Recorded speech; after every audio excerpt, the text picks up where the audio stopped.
4 minus 1 gives us 3. So 15 divide 3 times 3. Now 3 times 3 gives us 9. So 15 divide 9. Here 15 divide 9 gives us 15 upon 9. Gives us 5 upon 3. Here table use 3. So answer is 5 upon 3 is not correct answer.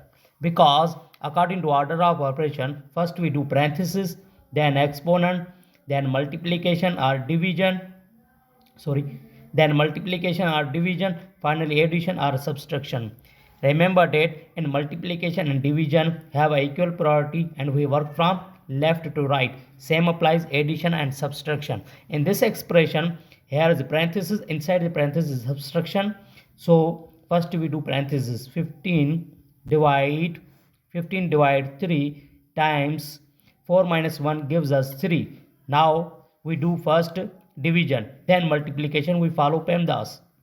15 upon 3 times 3. Here 3 cancels to each other is 1. So 15 times 1 gives us 15. This is the right answer.